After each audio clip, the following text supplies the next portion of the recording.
नमस्कार साथियों, मैं हेमंत मीणा हमारे यूट्यूब चैनल एग्रीकल्चर वाला पर आपका वेलकम करता हूँ। पिछली क्लास में अपन ने सेल बायोलॉजी के बारे में पढ़ा था। प्लांट सेल को अपन ने देखा था, सेल क्या होती है उसकी पूरी डिटेल अपन ने देखी थी। आज अपन क्या पढ़ेंगे? सेल डिवीजन के बारे में।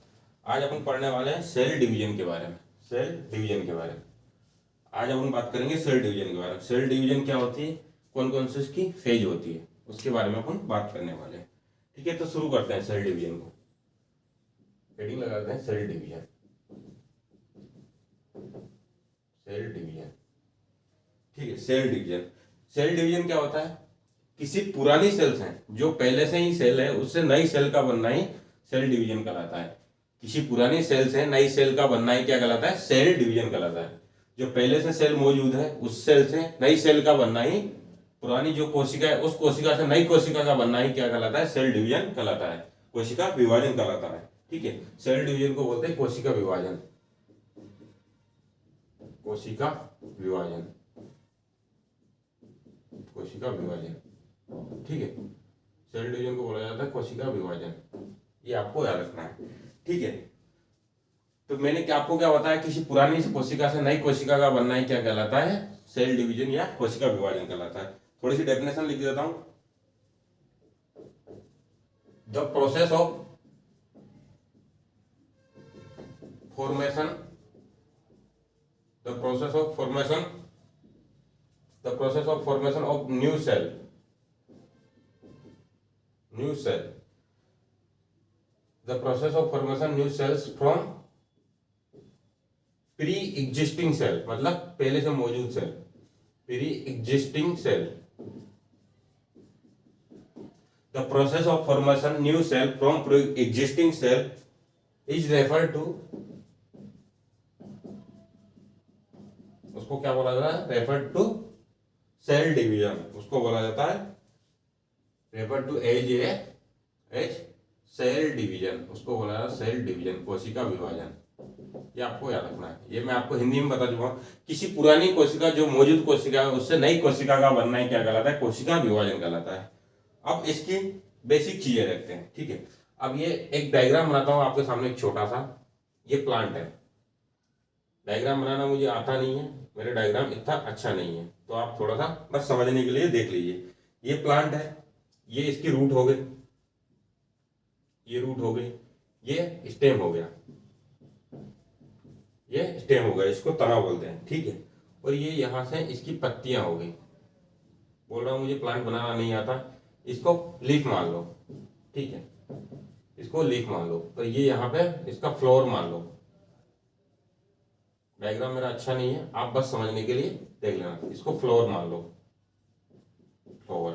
ठीक है, ये हो गया रूट, स्टेम और लीफ। ये जो पार्ट होते हैं, लीफ, स्टेम और रूट, ये क्या है? परमानेंट पार्ट होते हैं। किसी प्लांट के परमानेंट पार्ट होते हैं, परमानेंट पार्ट होते हैं, परमानेंट पार्ट होते हैं। और जो फ्लोर होता है टेम्परेरी होता है। कैसा होता है? टेम्परेरी, टेम्परेरी पार्ट होता है। ठीक है, फ्लोर जो होता है टेम्परेरी पार्ट होता है, ये टेम्परेरी पार्ट होता है। और ये जो लीफ, स्टेम और रूट है ये परमानेंट पार्ट होते हैं, किसी भी प्लांट के परमानेंट पार्ट होते हैं। तो इनमें क्या होता है? इनमें होता है सोमेटिक डिवीजन। ये सोमेटिक सेल, ये सोमेटिक सेल कहलाती है। और इसमें जो होता है रिप्रोडक्टिव सेल कहलाती है, इसको बोला जाता है रिप्रोडक्टिव सेल, रिप्रोडक्टिव सेल। इसमें होती है रिप्रोडक्टिव सेल, और ये जो होती है इनको बोला जाता है somatic cell, somatic cell. Somatic cell होती है और रिप्रोडक्टिव सेल होती है, रिप्रोडक्टिव सेल होती है। क्योंकि फ्लावर के अंतर्गत ही एंथर और स्टिग्मा, जो मेल और फीमेल पार्ट है फ्लावर में होते हैं, तो वहां पे रिप्रोडक्टिव सेल होती है। और यहाँ पे सोमेटिक, ये जो लीफ, स्टेम, रूट होती है, सोमेटिक सेल होती है, सोमेटिक सेल होती है। सोमेटिक सेल में क्या होता है? सोमेटिक डिवीजन होता है। सोमेटिक सेल में क्या होता है? सोमेटिक डिवीजन होता है, सोमेटिक डिवीजन होता है। सोमेटिक सेल में सोमेटिक डिवीजन होता है। सोमेटिक डिवीजन किस में होता है? सोमेटिक सेल में, सोमेटिक सेल में सोमेटिक डिवीजन होता है, ये होता है माइटोसिस, माइटोसिस। इसको माइटोसिस को बोला जाता है समसूत्री विभाजन, समसूत्री विभाजन, माइटोसिस। तो आपको क्या चीज याद रखनी है कि जो सोमेटिक सेल होती है, जो सोमेटिक डिवीजन होता है, वो समसूत्री विभाजन या माइटोसिस में, माइटोसिस किस में होती है, सोमेटिक सेल में होती है। ये आपको याद रखना है। ये सारा चीज बताने का मतलब एक ही है कि आपको क्या चीज याद रखनी है कि जो लीफ स्टेम रूट होते हैं परमानेंट पार्ट होते हैं, इनको सोमेटिक सेल कहा जाता है, इनमें सोमेटिक डिवीजन होता है, और सोमेटिक सेल में कौन सा डिवीजन होता है, माइटोसिस, जिसको बोलते हैं समसूत्री विभाजन होता है। माइटोसिस होता है, इसको समसूत्री विभाजन बोला जाता है। यहाँ पे 2n अगर है कोई सेल है 2n से, तो उसकी जो डॉटर सेल बनेगी समसूत्री विभाजन में, उनमें भी 2n ही क्रोमोसोम नंबर होंगे, मतलब सेम एज मदर, उसके मदर की जैसी डॉटर सेल बनेगी। ये होता है समसूत्री विभाजन। जैसा है वैसे वैसे उसमें विभाजन होगा। 2n है तो 2n और 2n, इसको बोलते हैं माइटोसिस या समसूत्री विभाजन। ये आपको याद रखना है। अब रिप्रोडक्टिव सेल में जो होता है वो उसमें मियोसिस होता है। मियोसिस होता है, मियोसिस हिंदी में बोला जाता है अर्धसूत्री विभाजन।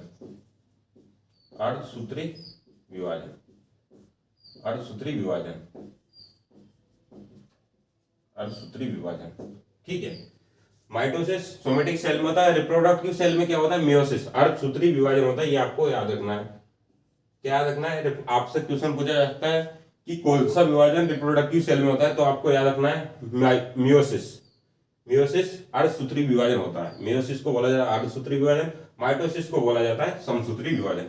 ये आपको याद रखना है। मियोसिस में क्या होता है, मियोसिस में अगर यहाँ पे 2n है तो इसमें 4 डॉटर सेल बनेगी, 4 डॉटर सेल बनेगी, तो चारों ही n बनेगी, मतलब हाफ हो जाता है, इसलिए इसका नाम है अर्धसूत्री विभाजन। मियोसिस को बोला जाता है अर्धसूत्री विभाजन। यहाँ पे 2n था तो n बन गई, 4 डॉटर सेल बनेगी। ये मेरा आपको समझाने का मतलब है, ये डायग्राम मैंने बनाया है, इसी डायग्राम से आपको यही समझाना है कि जो सोमेटिक सेल होती है उसमें माइटोसिस समसूत्री विभाजन होता है, और जो रिप्रोडक्टिव सेल होती है उसमें मियोसिस अर्धसूत्री विभाजन होता है।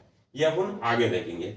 अब आगे अपन थोड़ा सा इनके बारे में देखेंगे कि माइटोसिस में क्या होता है, किसने टर्म दिया, और मियोसिस किसने टर्म दिया। तो यहां मैं लिख देता हूं माइटोसिस और मियोसिस के बारे में, यहां मैं लिख देता हूं, यहां लिख देते हैं माइटोसिस। माइटोसिस अब आप समझ जाओगे, हिंदी में लिखने की जरूरत नहीं है। माइटोसिस का मतलब समसूत्री विभाजन होता है, मियोसिस का मतलब अर्धसूत्री विभाजन होता है। यहां लिख देते हैं मायोसिस। एक होता है माइटोसिस जो कि होता है समसूत्री विभाजन, एक होता है मियोसिस। मियोसिस जो होता है वो होता है अर्धसूत्री विभाजन। अर्धसूत्री विभाजन, मियोसिस क्या होता है, अर्धसूत्री विभाजन होता है। मियोसिस क्या होता है, अर्धसूत्री विभाजन होता है। ये आपको ध्यान रखना है, ठीक है। मियोसिस जो होता है अर्धसूत्री विभाजन होता है। मियोसिस की स्पेलिंग थोड़ा सही कर लीजिए। मियोसिस, मियोसिस जो होता है अर्धसूत्री विभाजन होता है। मियोसिस जो होता है अर्धसूत्री विभाजन होता है।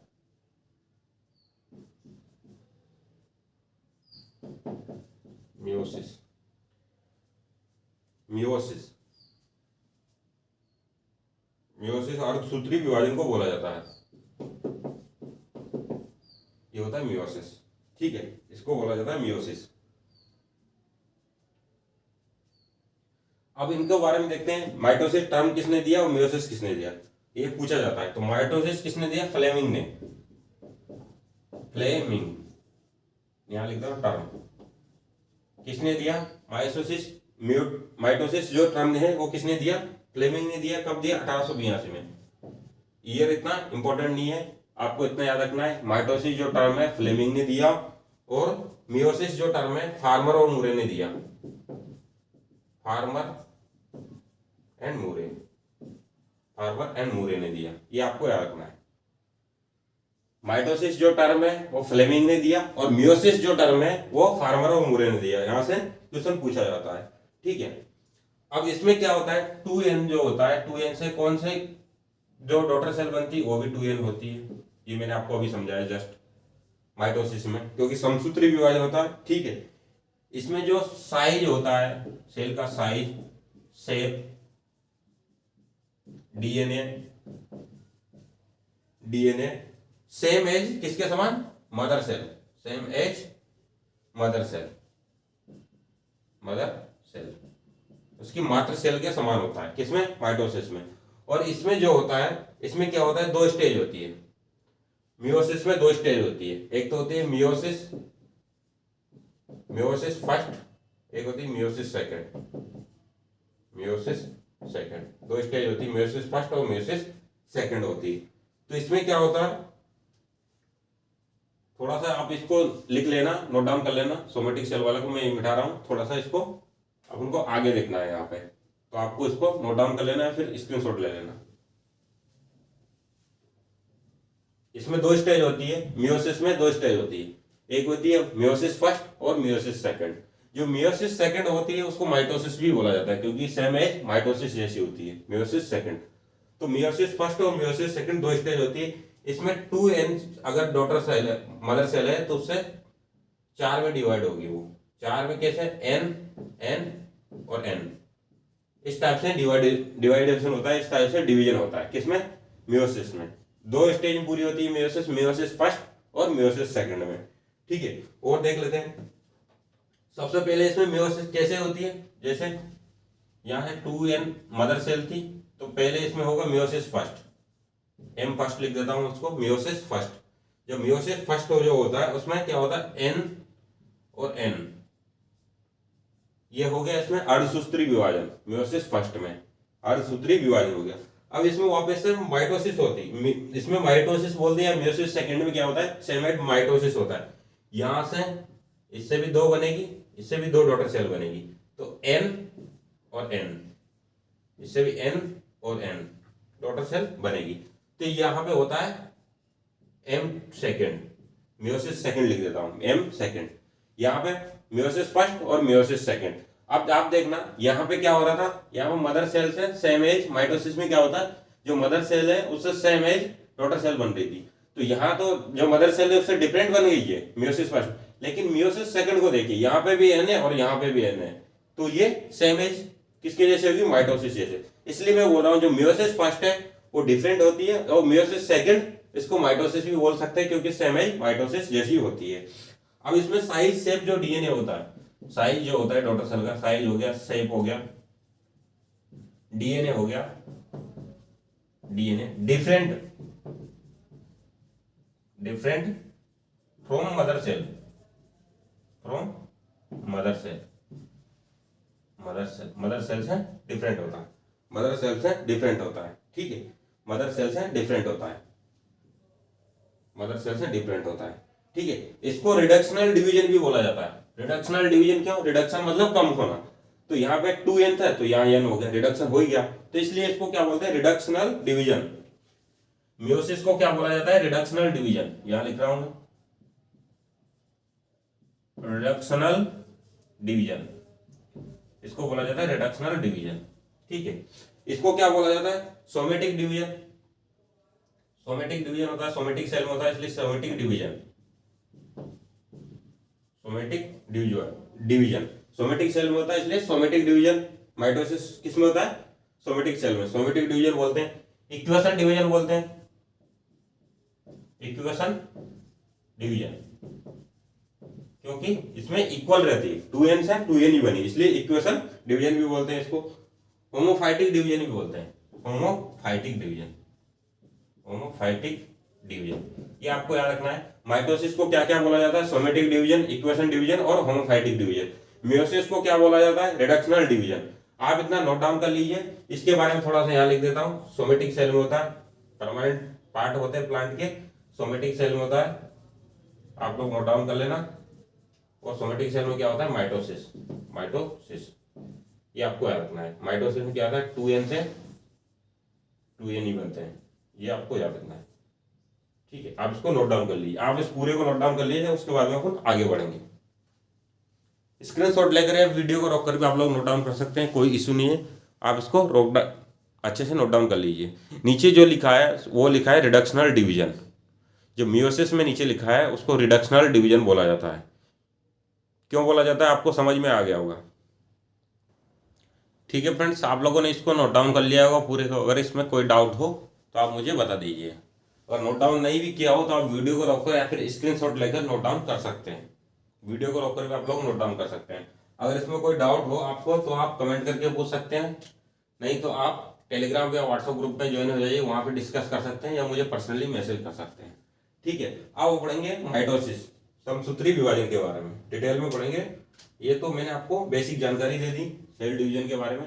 अब हम पढ़ेंगे माइटोसिस के बारे में, समसूत्री विभाजन के बारे में, समसूत्री विभाजन के बारे में पढ़ेंगे। अच्छे से पढ़ते जाना, यहाँ से भी क्वेश्चन पूछे जाते हैं, यहाँ से भी क्वेश्चन पूछे जाते हैं। कभी कभी तो साइंटिस्ट का नाम भी पूछ लेते हैं, साइंटिस्ट का नाम भी पूछ लेते हैं, तो आपको ये अच्छे से याद रखना है। कोई डाउट हो तो आप पूछ सकते हैं। अब हम पढ़ेंगे माइटोसिस के बारे में, माइटोसिस के बारे में पढ़ेंगे। माइटोसिस हेडिंग लगाया था माइटोसिस। माइटोसिस को बोला जाता है समसूत्री विभाजन, समसूत्री विभाजन। समसूत्री क्यों बोला जाता है? क्योंकि इसमें 2 एन से 2 एन ही बनते हैं, इसलिए इसको समसूत्री विभाजन बोला जाता है। ठीक है, माइटोसिस इसका नाम है, समसूत्री विभाजन। ठीक है, अब इसकी थोड़ी सी माइटोसिस की डेफिनेशन देखते हैं, इसकी थोड़ी सी डेफिनेशन देख लेते हैं। वैसे डेफिनेशन देखने की जरूरत नहीं, मैंने आपको चीजें समझा दी है। माइटोसिस क्या होता है? जिससे genetically identical same as mother cell की जैसी डॉटर सेल बनती है। 2n है तो 2n ही बनेगी, सेम एज साइज में, शेप में और डीएनए में same as daughter cell, mother cell के जैसी ही डॉटर सेल बनेगी। लेकिन फिर भी मैं थोड़ा सा लिख देता हूं, cell division in which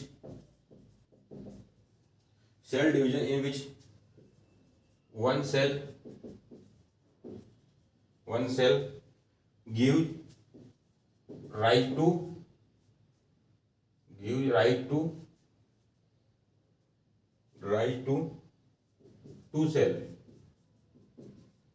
two cells of genetically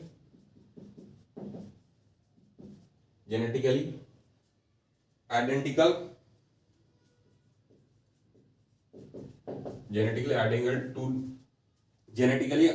to the cell which produce them। मतलब क्या हुआ? सेल डिवीजन, एक ऐसा सेल डिवीजन जिसमें एक सेल से कितनी सेल बनती है? 2 सेल बनती है, जो जेनेटिकली आइडेंटिकल होती है किससे? जिस सेल से वो बनी हुई है। मतलब जो सेल बनती है मदर सेल से जेनेटिकली आइडेंटिकल होती है जो डॉटर सेल बनती है। इसका यही मतलब हुआ, ये आपको रखने की जरूरत नहीं है। किसमें होता है? ओकरेंस इन सोमेटिक सेल। ओकरेंस मतलब किसमें पाया जाता है? ओकरेंस इन सोमेटिक सेल, मैं आपको बता ही चुका हूं। सोमेटिक सेल के बारे में आपको बताता हूं। रूट, स्टेम और लीव की जो सेल थी उसको सोमेटिक सेल बोलते हैं। Occurrence in somatic cell and responsible for, ये आपको याद रखना है, रेस्पॉन्सिबल किसके लिए जिम्मेदार है? फॉर वेजिटेटिव ग्रोथ के लिए, वेजिटेटिव ग्रोथ के लिए। क्यों जिम्मेदार है वेजिटेटिव ग्रोथ के लिए? क्योंकि पाया भी उसी में जाता है। लीफ, स्टेम और रूट उसको वेजिटेटिव पार्ट होते हैं, उसी में पाया जाता है। सोमेटिक सेल उसी को बोलते हैं और वेजिटेटिव ग्रोथ के लिए जिम्मेदार है। आपसे क्वेश्चन पूछा जा सकता है माइटोसिस किसके लिए जिम्मेदार है? रिप्रोडक्टिव के लिए, वेजिटेटिव ग्रोथ के लिए, प्रोडक्शन के लिए। तो आपको क्या लगना है? वेजिटेटिव ग्रोथ के लिए जिम्मेदार है माइटोसिस, समसूत्री विभाजन। ये आपको याद रखना है। ठीक है, अब देख लेते हैं सेल साइकिल। सेल डिवीजन में सेल साइकिल होती है, सेल साइकिल में क्या क्या होता है? सेल साइकिल में सबसे पहले होता है इंटरफेज। 3 भागों में बांटा गया है। एक होता है इंटरफेज, सेल साइकिल को 3 भागों में बांटा गया है। इंटरफेज, एक होता है इंटरफेज। दूसरा होता है डिविजनल, या फिर इसको माइटोसिस पढ़ रहे हैं तो माइटोसिस भी बोल सकते हैं, डिविजनल या माइटोसिस। तीसरा जो होता है साइटोकाइनेसिस।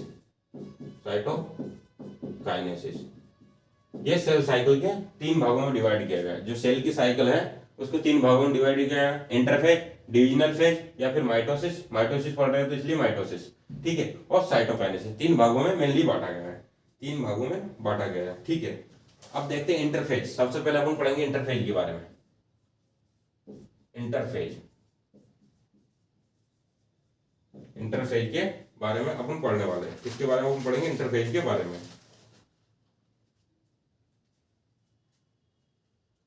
ये क्या होती है? इट इज ए लॉन्गेस्ट, सबसे लंबी स्टेज होती है सेल साइकिल की। It is a longest stage of cell cycle.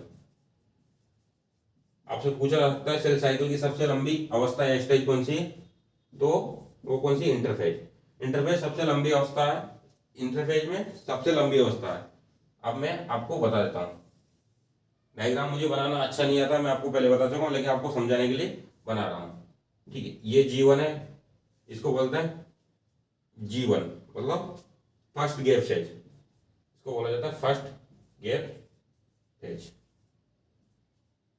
First gap phase ये है S, और ये है G2, और यहाँ है डिविजनल,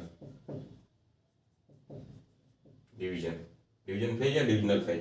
ठीक है, अब यहाँ पे क्या होता है, G1 में क्या होता है, G1 में आरएनए और प्रोटीन का सिंथेसिस होता है। क्या होता है, आरएनए का और प्रोटीन का सिंथेसिस होता है, आरएनए और प्रोटीन सिंथेसिस, मतलब आरएनए और प्रोटीन का संश्लेषण होता है। ठीक है, G1 फेज में, इसको फर्स्ट गैप फेज बोलते हैं।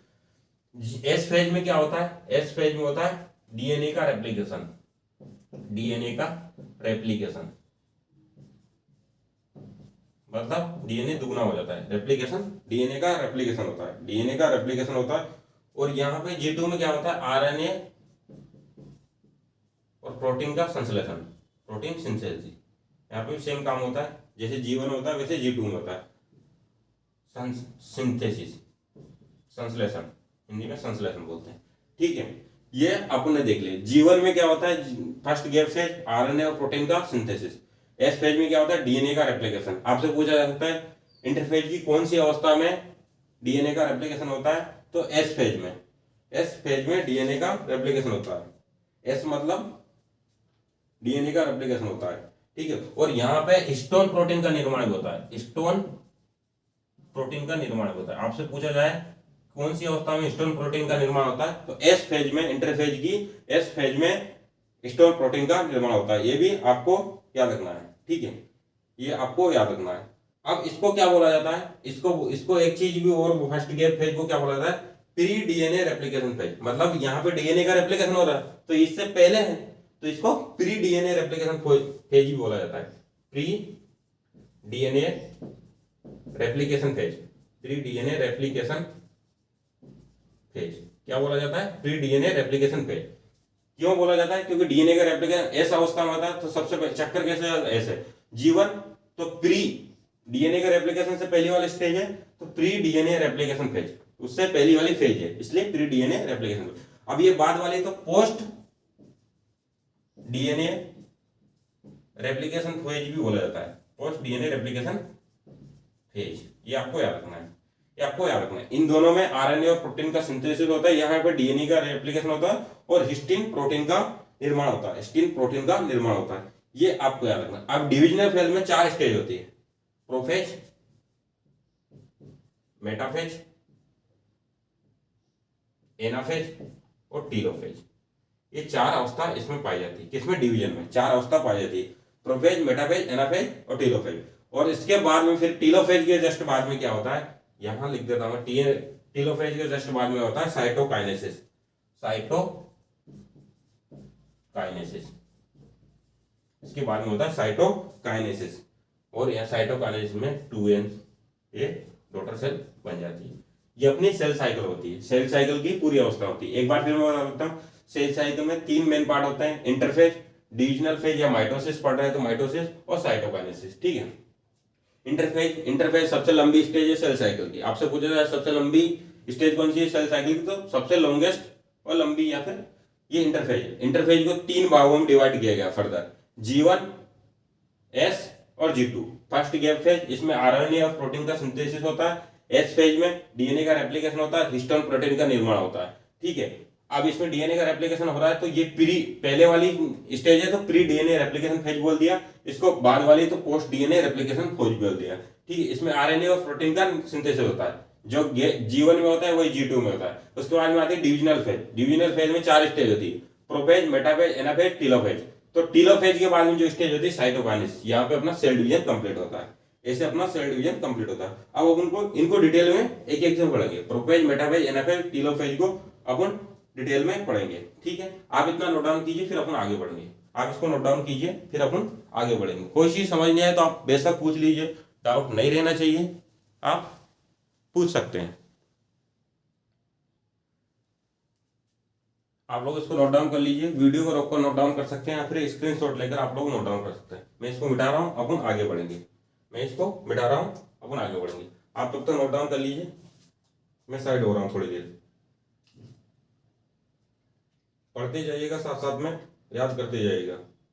एग्जाम नजदीक है, 1 महीना मान लो आपको पढ़ने का, 20 दिन जो बचे हैं वो रिवीजन में लग जाएंगे। तो कोई भी नई चीज़ अगर आपको पढ़नी हो तो वो 1 महीने में पढ़ लीजिए। उसके बाद में जब बाकी के 20 दिन बचेंगे उसमें सिर्फ रिवीजन करना, नई चीज़ को नहीं पढ़ना है, नई चीज़ को आपको नहीं पढ़ना है। सिलेबस आपका टाइम से कंप्लीट हो जाएगा, आप उसकी दिक्कत मत लीजिए, सिलेबस की जिम्मेदारी मेरी है।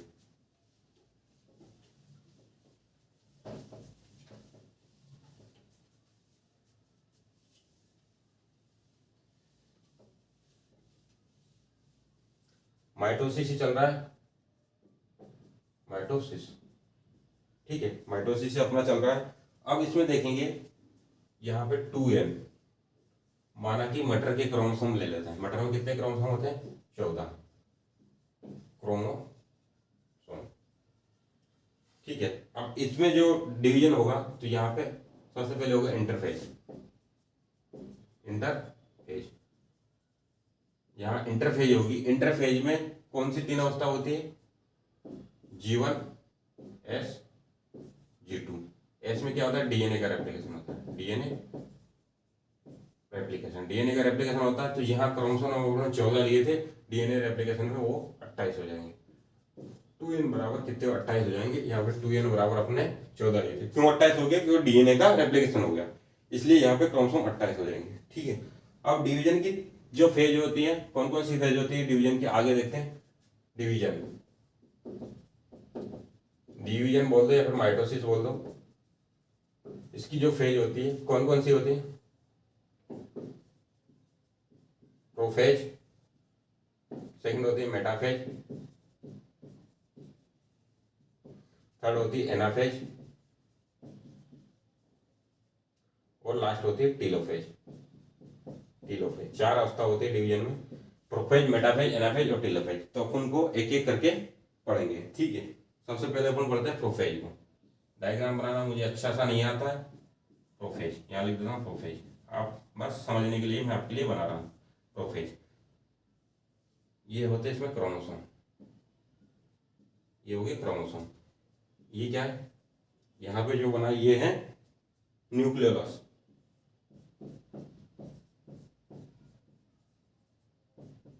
न्यूक्लियोलस, ये होता है न्यूक्लियोलस। क्या होता है?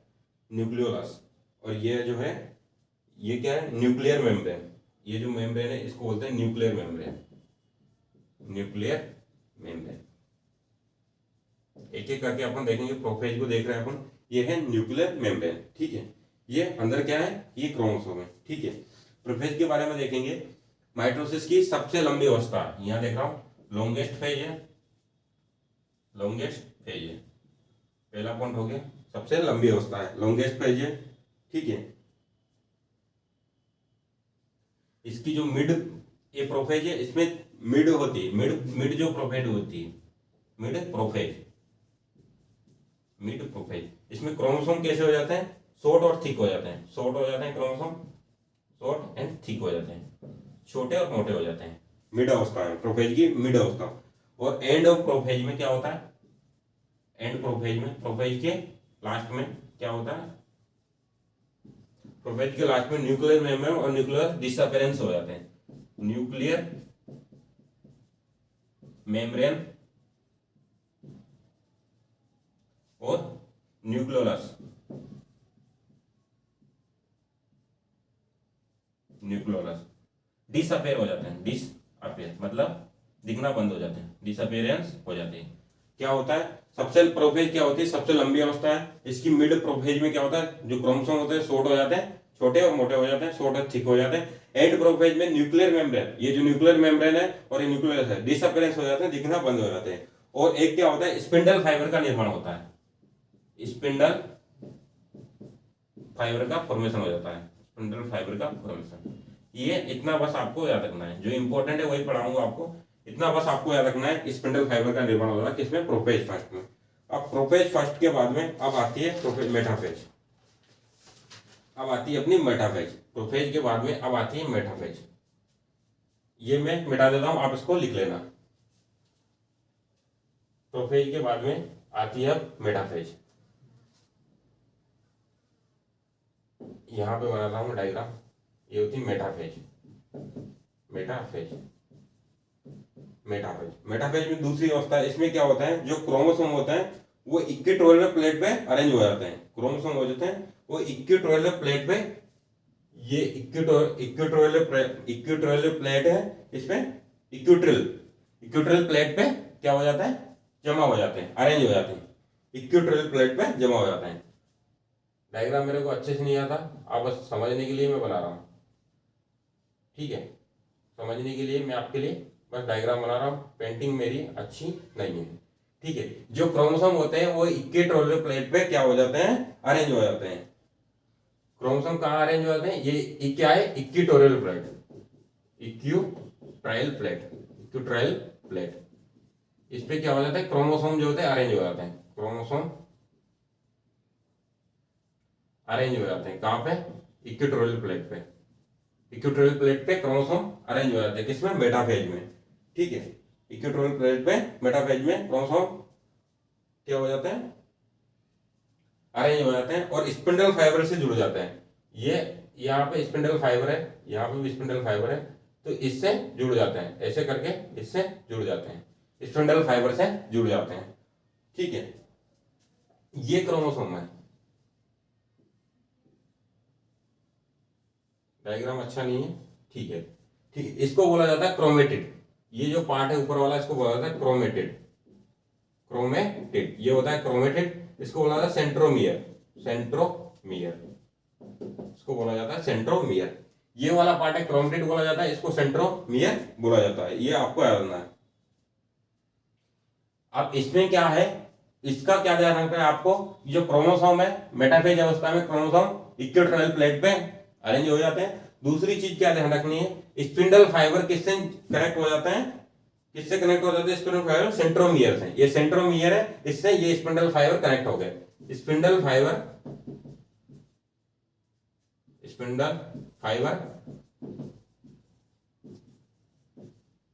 कनेक्टेड किससे, सेंट्रोमियर से।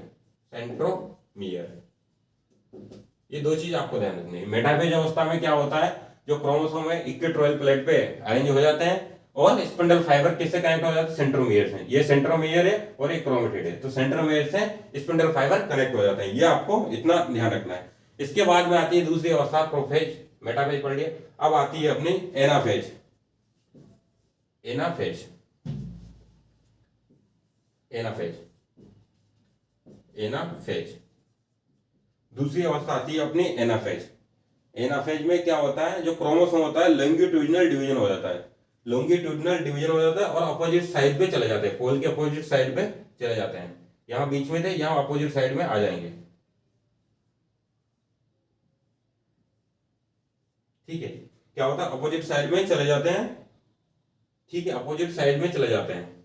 सबसे महत्वपूर्ण बात है लॉन्गिट्यूडिनल डिवीजन होता है। लॉन्गिट्यूडिनल क्या होता है, ये क्रोमोसोम है, ये क्रोमोसोम है, तो ये जो डिवीजन होता है इसको बोलते हैं लॉन्गिट्यूडिनल डिवीजन।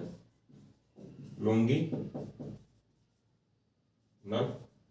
डिवीजन। एनाफेज में क्या होता है, क्रोमोसोम का लॉन्गिट्यूडिनल डिवीजन हो जाता है, ये आपको याद रखना है, और अपोजिट पोल की ओर मूव कर जाते हैं। अपोजिट पोल की ओर क्रोमोसोम जो है अपोजिट पोल की ओर, अपोजिट पोल एंड ध्रुव की ओर मूव करने लगते हैं, गए नहीं लेकिन मूव करने लगते हैं। सबसे आपको क्या याद रखना है, सबसे इंपॉर्टेंट बात है एनाफेज की, कि एनाफेज जो अवस्था है उसमें लॉन्गिट्यूडिनल डिवीजन होता है किसका, क्रोमोसोम का, और अपोजिट पोल की ओर मूव करना स्टार्ट हो जाते हैं क्रोमोसोम, ठीक है। तीसरा याद रखना है, ये सबसे शॉर्टेस्ट स्टेज है, सबसे छोटी स्टेज है, शॉर्टेस्ट स्टेज। माइटोसिस की सबसे छोटी अवस्था कौन सी है, तो एनाफेज। सबसे लंबी है प्रोफेज, सबसे छोटी एनाफेज, ये आपको याद रखना है। अब एनाफेज के बाद में अपन आगे बढ़ते हैं, तो आती है टीलोफेज। क्या आती है, टीलोफेज। अब आती है टीलोफेज, इसको लिखते हैं टीलोफेज। टीलोफेज, ये हो गई टीलोफेज।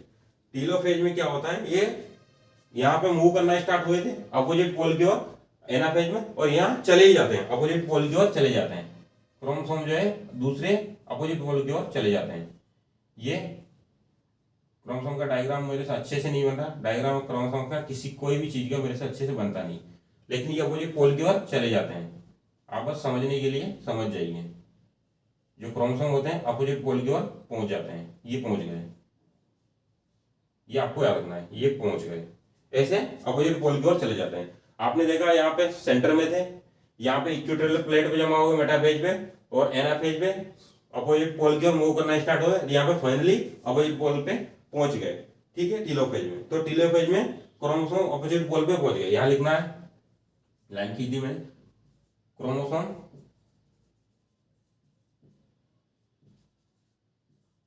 अपोजिट पोल पे पहुंच गए, अपोजिट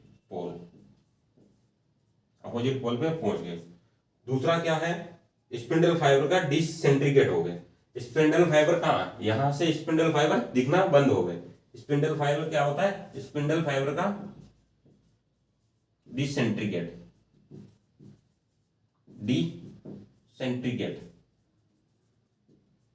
डिसेंट्रिकेट हो गए, स्पिंडल फाइबर डिसेंट्रिकेट हो गए। तीसरा क्या है, न्यूक्लियर मेम्ब्रेन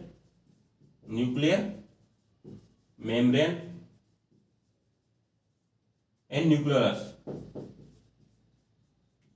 न्यूक्लियोलस अपीयर हो गए।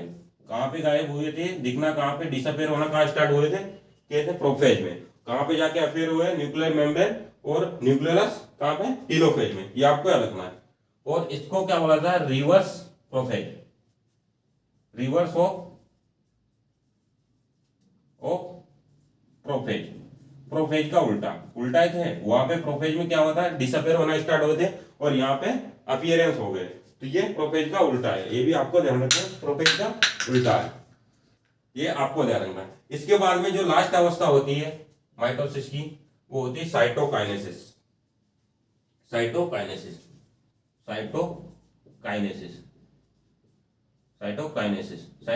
क्या होता है, डिवीजन ऑफ साइटोप्लाज्म। याद रखना, डिवीजन ऑफ साइटोप्लाज्म का विभाजन। साइटोकाइनेसिस क्या होता है, साइटोप्लाज्म का विभाजन, कोशिका द्रव्य का विभाजन। साइटोकाइनेसिस क्या होता है, साइटोप्लाज्म का विभाजन। एक बार मैं फिर समझा देता हूं। अपन ने माइटोसिस पढ़ना स्टार्ट किया था, यहाँ पे अपन ने क्रोमोसोम लिए मटर के एग्जाम्पल के लिए, 2n = 14, 14 क्रोमोसोम होते हैं। इंटरफेज अवस्था होती है पहली, सेल साइकिल की पहली अवस्था इंटरफेज, दूसरी डिवीजन या फिर माइटोसिस पढ़ रहे हैं तो माइटोसिस, तीसरी साइटोकाइनेसिस। तो अपन इंटरफेज में क्या 3 अवस्था होती है, G1, S और G2। एस में क्या होता है, डीएनए का रेप्लिकेशन होता है। एस में क्या होता है, डीएनए का रेप्लिकेशन होता है। तो 14 क्रोमोसोम लिए थे, 2n = 28 हो गए। इसके बारे में, इंटरफेज के बारे में अपन डिटेल से पहले देख लिया था। अब हम उसके बाद में डिविजनल फेज को पढ़ रहे थे, उसमें प्रोफेज फर्स्ट। प्रोफेज में क्या होता है, ये है न्यूक्लियर मेम्ब्रेन और न्यूक्लियोलस। तो सबसे लंबी अवस्था है प्रोफेज में, क्या होता है, सबसे लंबी अवस्था है किसकी, माइटोसिस की सबसे लंबी अवस्था आपसे पूछा जाए तो कौन सी है, प्रोफेज। मिड प्रोफेज में क्या होता है, जो क्रोमोसोम होते हैं, ये क्रोमोसोम में शॉर्ट हो जाते हैं, छोटे हो जाते हैं और मोटे हो जाते हैं, शॉर्ट और थिक हो जाते हैं। एंड प्रोफेज में न्यूक्लियर मेम्ब्रेन और न्यूक्लियोलस जो है डिसअपीयरेंस हो जाते हैं, और स्पिंडल फाइबर का निर्माण होना स्टार्ट हो जाता है। कहां पे, प्रोफेज में। आपसे क्वेश्चन पूछा जाए स्पिंडल फाइबर का निर्माण कौन सी अवस्था में होता है, तो प्रोफेज में। फिर सेकंड आगे बढ़ते हैं, मेटाफेज। प्रोफेज के बाद में आती है मेटाफेज। मेटाफेज में क्या होता है, क्रोमोसोम जो है इक्वेटोरियल प्लेट पे क्या हो जाते हैं, अरेंज हो जाते हैं। ये क्रोमोसोम, ये इक्वेटोरियल प्लेट है बीच में, इस पे अरेंज हो गए क्रोमोसोम का अरेंजमेंट इक्वेटोरियल प्लेट हो गया, ये मेटाफेज में होता है। और ये जो क्रोमोसोम है, इसमें ये जो बीच वाला पार्ट है, इसको सेंट्रोमियर बोलते हैं, इसको क्रोमेटिड बोलते हैं।